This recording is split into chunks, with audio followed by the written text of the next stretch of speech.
الحمد لله رب العالمين الرحمن الرحيم مالك يوم الدين إياك نعبد وإياك نستعين اهدنا الصراط المستقيم صراط الذين أنعمت عليهم غير المغضوب عليهم ولا الضالين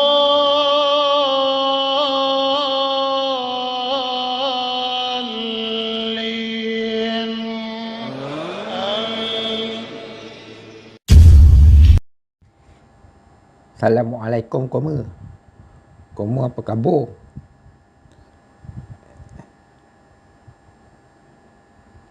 Mika nak cerita ni. Mika 20 tahun lepas. Mika mimpi jumpa baginda Rasulullah SAW. Mika ingat lagi malam tu, malam bulan Ramadan. Mika solat tarawih. Mika baca surah Al-Ikhlas banyak kali dekat masjid. Lepas tu Mika mimpi jumpa baginda Rasulullah SAW.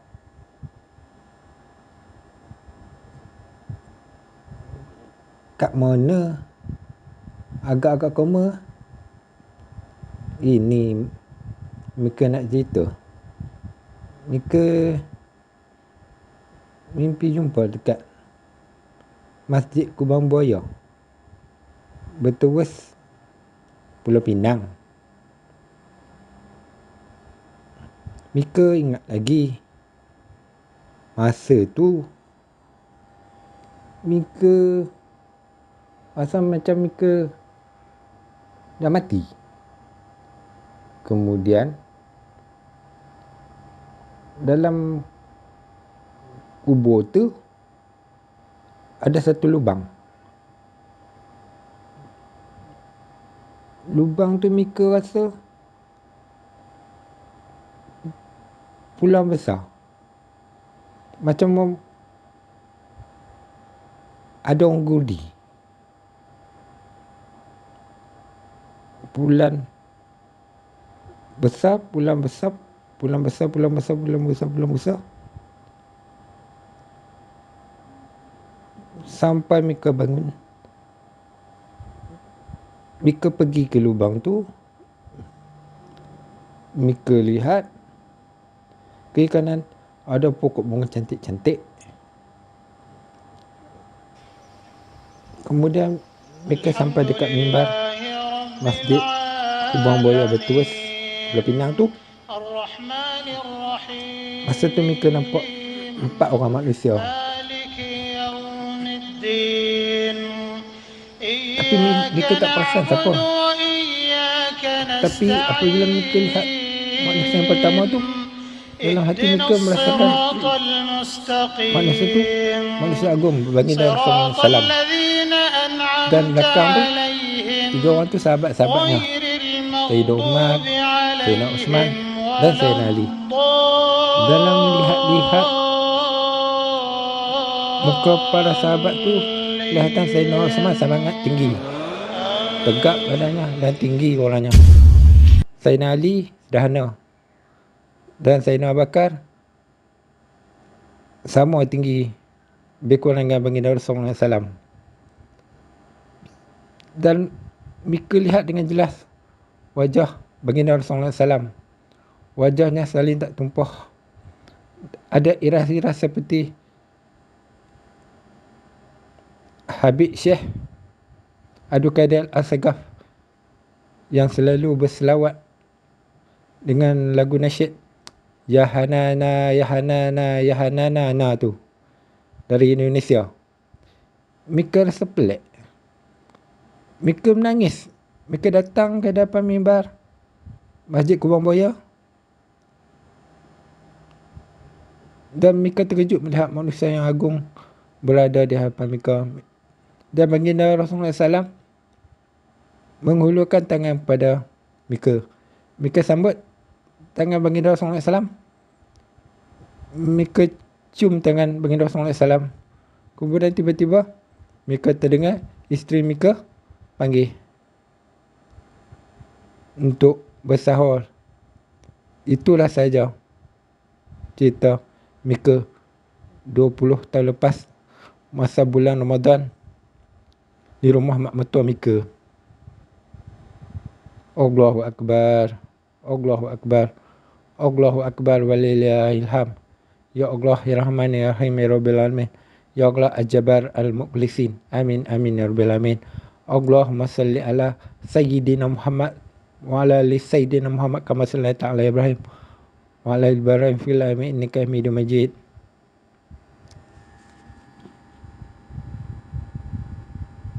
Bismillahirrahmanirrahim. Ar-Rahman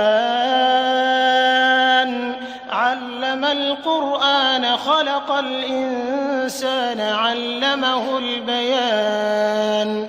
الشمس والقمر بحسبان والنجم والشجر يسجدان والسماء رفعها ووضع الميزان ألا تطغوا في الميزان وأقيموا الوزن بالقسط ولا تخسروا الميزان والأرض وضعها للأنام فيها فاكهة والنخل ذات الأكمام والحب ذو العصف والريحان فبأي آلاء ربكما تكذبان.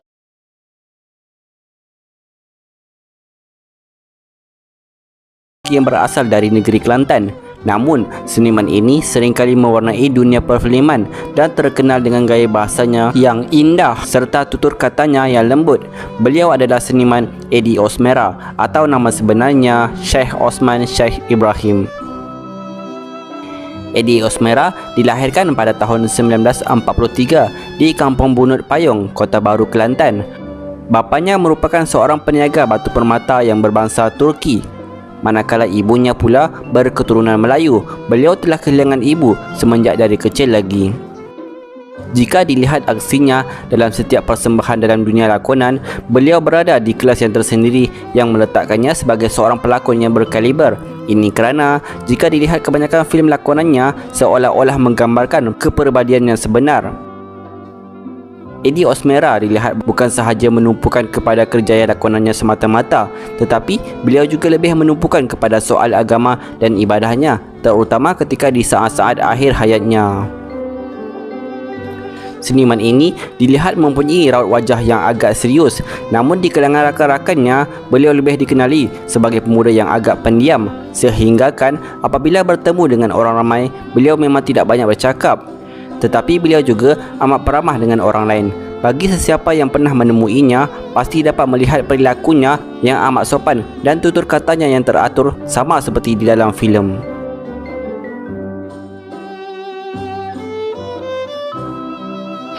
Tuhan itu adil, kata kau. Kerana aku dilahirkan begini.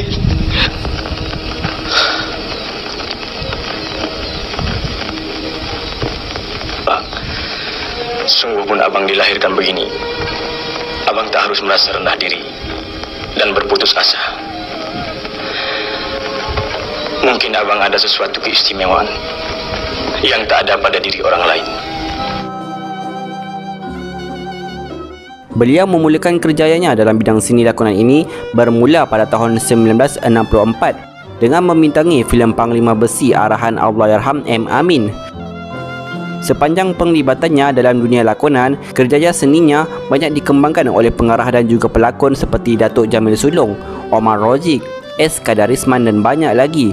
Malah, beliau juga pernah mendapat bimbingan dan membintangi filem-filem arahan pengarah terkenal seperti P. Ramlee, Aziz Sattar, Jin Samsudin dan banyak lagi.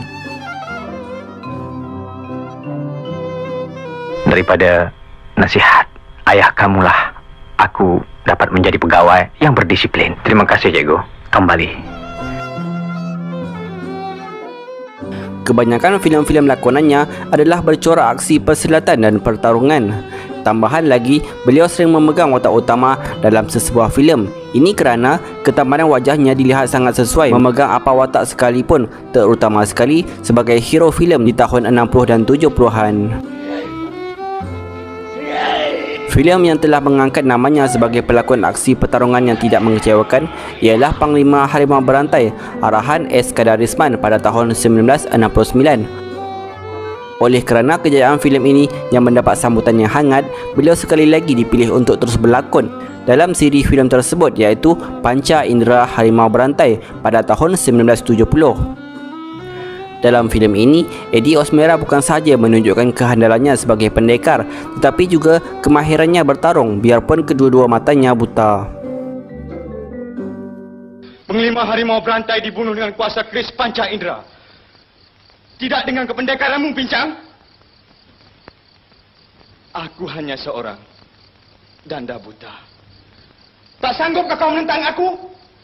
Maukah kau disebut pendekar dayus? Baik, aku tentang kau dengan tidak menggunakan kekuasaan keris ini. Hish, hish, hish, hish. Jangan khawatir, kulitmu tak luka. Hanya bajumu saja pincang.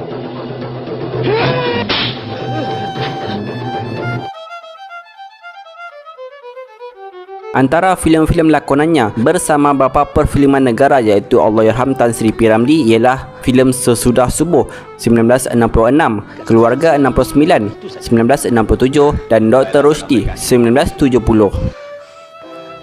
Walau bagaimanapun, pengarah Allahyarham S. Kadarisman dan Omar Oji adalah orang yang banyak menggilap bakatnya di layar perak. Antara filem lain di bawah arahan S. Kadarisman ialah Kembang Layu 1970, Kudrat 1971, Hutang Darah 1972 dan Cengkaman Maut 1972. Manakala bersama Omar Rojik pula adalah filem Keranda Jingga 1969, Tuah Badan 1970 dan Semerah Cindai 1973. Pada tahun 1975, Eddie Osmera telah berehat sebentar dari dunia lakonan selama hampir 5 tahun selepas berlakon dalam filem Pertiwi arahan M. Amin. Selepas itu, beliau telah kembali semula ke persada seni dengan membintangi filem Private Lapok pada tahun 1980 arahan Allahyarham Datuk Aziz Sattar.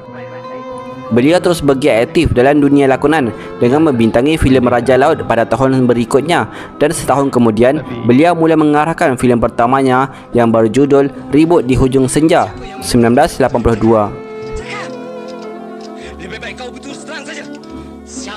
Menerusi filem ini, beliau dicalonkan untuk kategori pelakon lelaki terbaik di Festival Filem Malaysia. Selepas mengarahkan filem tersebut, beliau dilihat jarang muncul sebagai watak utama dalam sesebuah filem. Hal ini mungkin kerana atas faktor usia dan seringkali melibatkan diri dalam dunia pengarahan. Banyak drama yang pernah dihasilkannya sebelum membuat keputusan untuk mengundurkan diri dari dunia seni pada tahun 90-an. Namun jika dilihat dengan teliti, kebanyakan drama yang dihasilkannya lebih memfokuskan kepada elemen keagamaan. Beliau dikatakan mula mendalami ilmu agama sekitar tahun 70-an selepas diperkenalkan oleh seniman Ahmad Nisfu. Antara drama tempatan yang melibatkannya adalah Kuala Lumpur, arahan Arif Karmahani, Lain Jalan ke Mekah, Sesat Dalam Cahaya dan Cili Padi. Drama arahannya pula berjudul Malam 7 Likur, Hormat Terakhir dan drama Al-Mahdi yang ditayangkan di TV3. Cuma ada terdapat di dalam beberapa hadis Rasulullah sallallahu alaihi wasallam yang menerangkan orang yang bergelar Imam Mahdi itu adalah keturunan Ahlul Bait, yakni keturunan Rasulullah sallallahu alaihi wasallam melalui Sayyidah Fatimah, bangsa Arab, bukan orang Melayu macam kita. Eddie Osmera dikatakan tidak pernah berkahwin sejak dari masa mudanya dan tinggal bersama abangnya Syekh Ahmad Ibrahim 64 tahun. Ini mungkin kerana beliau banyak menghabiskan masanya dengan menumpukan soal agama dan ibadat. Malah di akhir hayatnya, beliau sudah tidak banyak berlakon lagi kerana mungkin telah datangnya kesedaran agama yang amat mendalam sehingga kan di depan rumahnya diletakkan 2 batu nisan semata-mata mengingatkan beliau tentang kematian. Di samping itu, Eddie Osmera juga aktif dalam kegiatan dakwah sepanjang bergelar anak seni. Inilah matlamat hidup seorang insan seni yang bergelar pelakon, sebagai pelakon yang bukan sahaja menumpukan kepada kerjaya lakonannya, tetapi lebih dari itu, beliau juga lebih menumpukan kepada hal-hal keagamaan dan ibadat. Maka hal inilah yang berlaku ketika dia di saat-saat akhir hayatnya. Allahyarham Syekh Osman Syekh Ibrahim 63 tahun menghembuskan nafasnya ketika berehat bersendirian di dalam biliknya pada jam 2 petang di kediamannya di Kampung Laksmana Batu Cave pada tanggal 2 Januari 2005. Allahyarham meninggal dunia kerana sakit jantung 2 minggu selepas dibenarkan keluar dari Institut Jantung Negara IJN Kuala Lumpur selepas sebulan menerima rawatan di institut berkenaan. Jenazah Allahyarham disembahyangkan di kediamannya sebelum dikebumikan di tanah perkuburan Islam Sungai Tua Batu Cave kira-kira jam 7 malam. Antara rakan artis yang menziarahi jenazah di kediamannya ialah pengarah filem Datuk Yusof Aslam dan Yusuf Kelana, pelakon M. Rajoli serta wartawan veteran Aimi Jar. Semoga Allah menjujuri rahmat ke atas rohnya. Al-Fatihah.